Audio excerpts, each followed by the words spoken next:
I want to start by saying for all the youth, for all the young guys, all the basketball players here, just know that tonight is your night. This is not my night, this is your night tonight.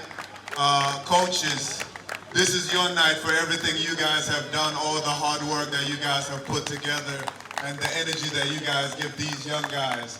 It's not going unnoticed. We all notice the hard work that you guys are putting in, and everyone appreciates it.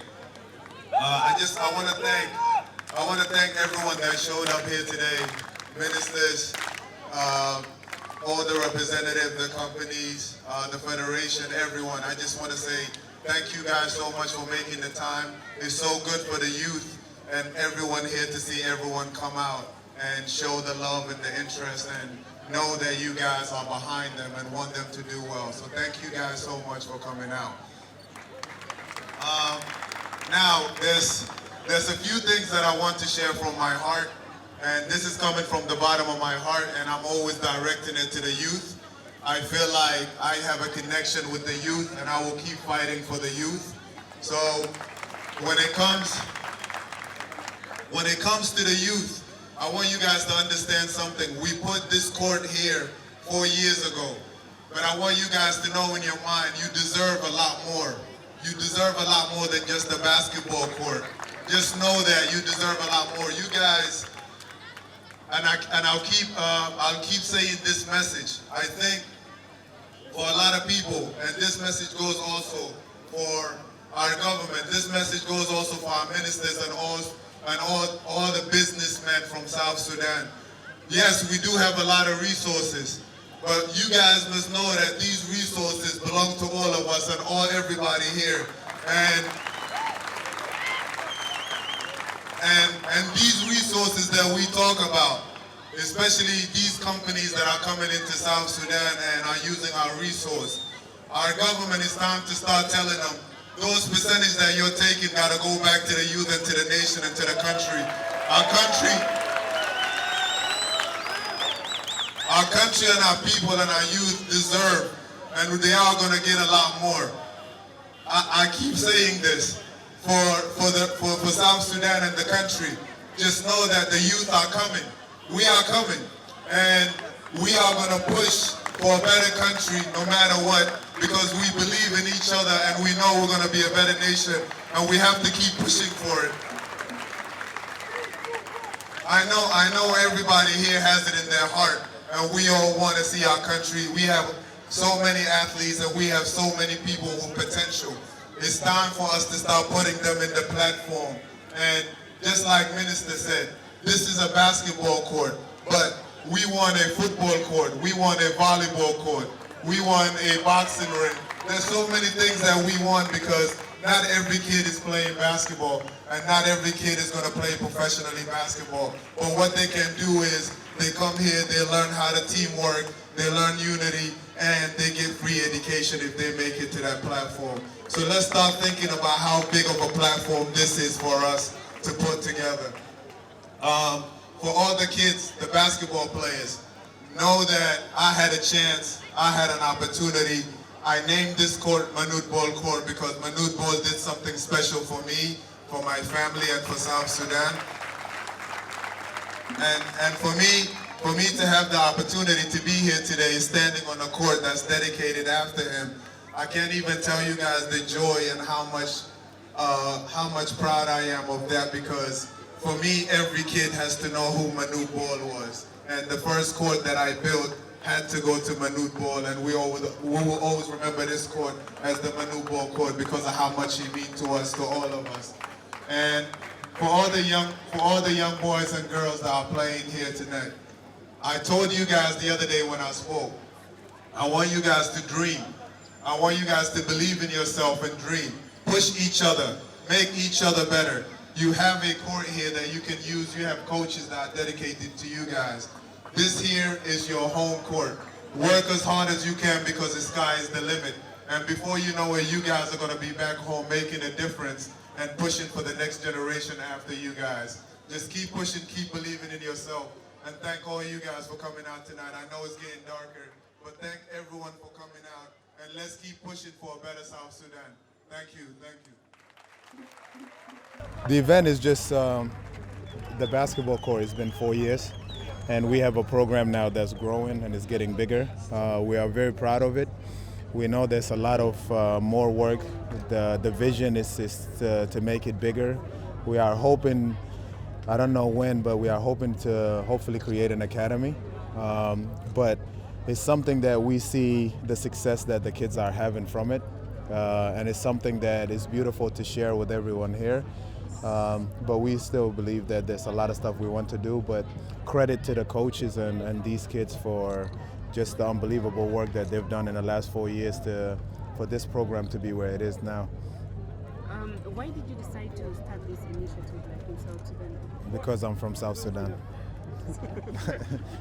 No, it's definitely because I'm from here, but I think there's a lot of things that obviously we need back home, and this is something that I have done most of my career. And putting a basketball court together is a lot of ideas that I can put in, and also I know a lot of people that are in the sport. So it's an easier thing for me to create because it's what I've done for a long time. But I also wanted to dedicate a court after Manute Bol for everything that he's done for the country. And I think that his legacy should always be remembered.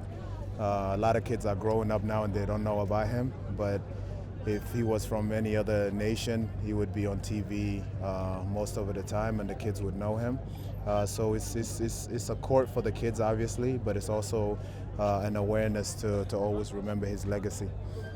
Mr. Luol, apart from from the program that you are just telling that you want to open up the academics, so what another support do you want to give those young generations, especially in South Sudan? What support? There's a lot. So with my foundation, this is just the basketball aspect of it.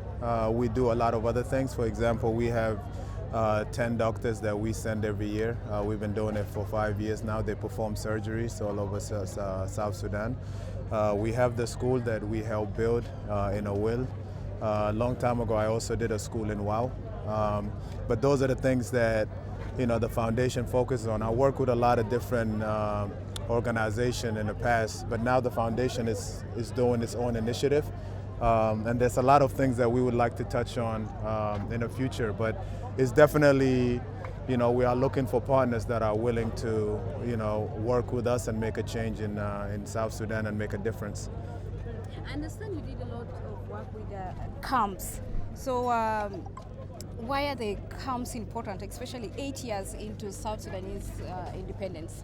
I think people have to understand that, we use basketball as a power tool, but we are trying to increase the number of women that we have in the program because we believe that this is a tool that we can use not just for basketball, but it's a way of getting scholarships and going to high schools and getting a better education. And it's also a tool to take kids off the streets, but also occupy them with teamwork, teach them, how to work together, how to communicate. It's really more than a sport. And I don't believe that this should just be basketball. I really think there's a lot of other sports.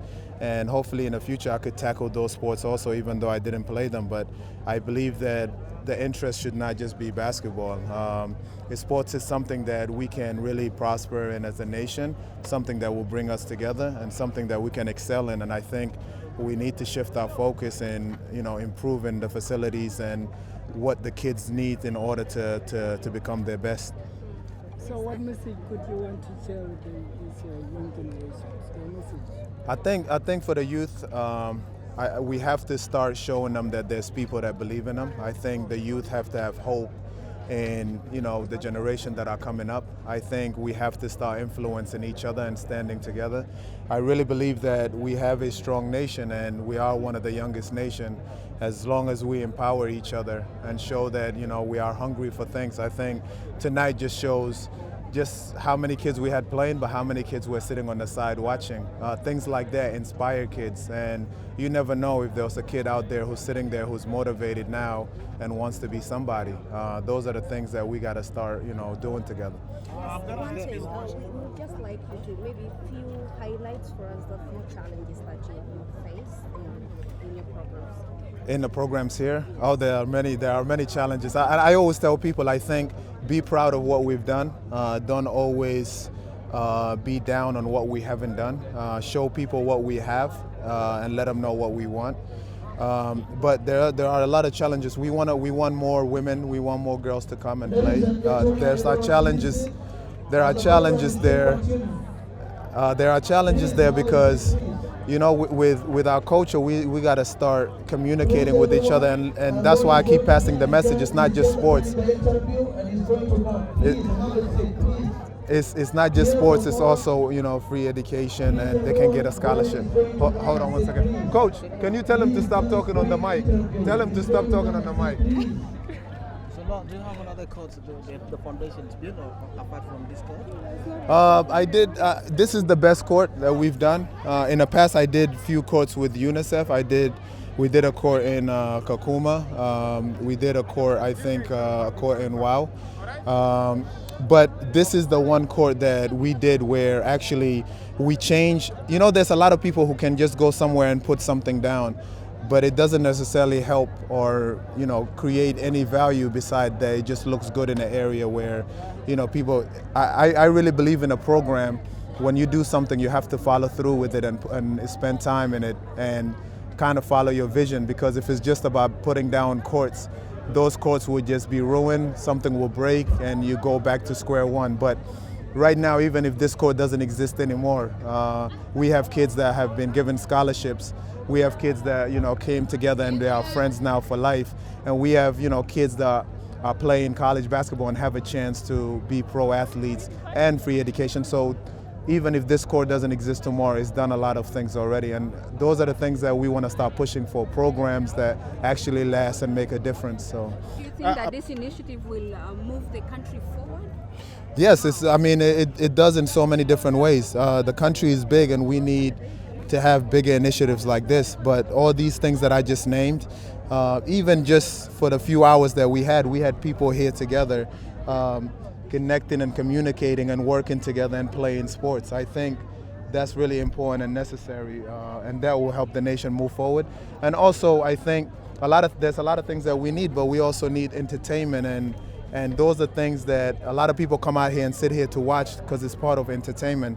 So it's covering a lot of things. Apart from basketball, you have been urging the South Sudanese professionals and communities in the diaspora to link up, connect, and build communities of professional, business-minded individuals, because you yourself are a businessman. Can you share your views on the importance of business development in South Sudan and in the diaspora as well? Yes, it's very important. I think, you know, I started the initiative with the diaspora, the South Sudan Unite, and you know, people are flying in from all over. But for me, I felt that the diaspora needs to be connected to back home. And I think we have to create a platform where we are all connected instead of we spread all around the world. And when we come together, it's a bigger movement when we come back home, knowing what's the difficulties and issues that people are facing at home instead of being abroad and not knowing what's going on.